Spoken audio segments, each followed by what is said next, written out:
취재가 시작되자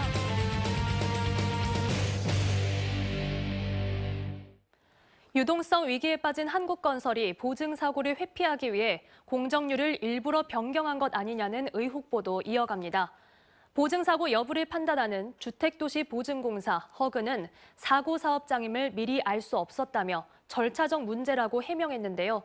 하지만 보증공사가 지난해 말 이미 여러 차례 현장을 방문해 공사 진행도를 확인했던 사실이 취재 결과 확인됐습니다. 광주 MBC의 고발 보도 취재가 시작되자 임지은 기자가 취재했습니다. 이미 지난해 11월 보증사고 기준을 초과한 한국건설의 아파트 현장.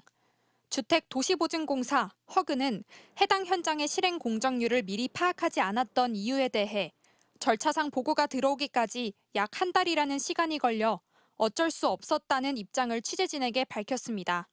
뒤늦게 알았기 때문에 사고 사업장에 해당했는지 몰랐다는 말인데 이 말은 사실이 아니었습니다. 실행 공정률과 예정 공정률의 차이가 한창 벌어지던 지난해 10월 31일, 허그 광주 전남 지사장이 직접 한국건설의 아파트 공사 현장을 찾은 사실이 확인됐기 때문입니다. 지사장이 해당 건설 현장을 찾은 것은 단순한 이유는 아니었던 것으로 보입니다.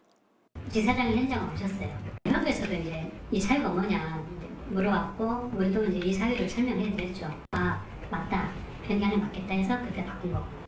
허그 광주 전남 지사장이 한국건설이 공정률을 변경하려 한다는 것을 이미 이때부터 알고 있었다는 증언은 사전에 전혀 몰랐다는 허그 측의 처음 해명과 배치됩니다. 이뿐만이 아닙니다. 지사장 방문 한 달 뒤인 지난해 11월 30일, 허그 직원이 현장에 나와 공사 진척도를 파악한 사실도 확인됐습니다. 이 직원은 해당 현장이 공정부진 사업장으로 지정됐다며 10월의 예정 공정률과 실행 공정률의 차이를 비교했고 11월에 실행 공정률이 얼마로 나올지도 현장 감리에게 물어본 것으로 알려졌습니다.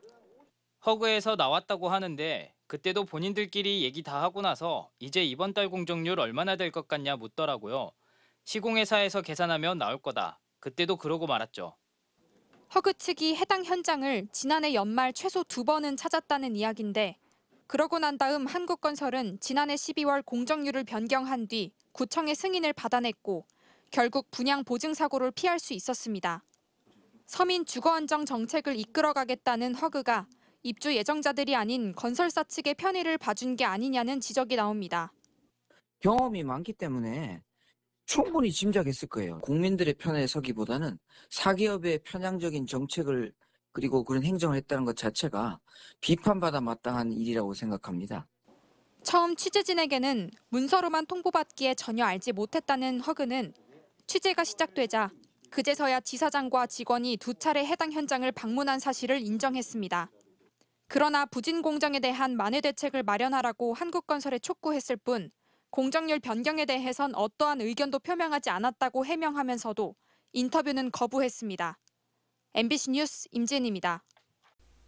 언제 어디서나 내 손 안의 뉴스. 광주 MBC 뉴스 유튜브 구독으로 함께하세요.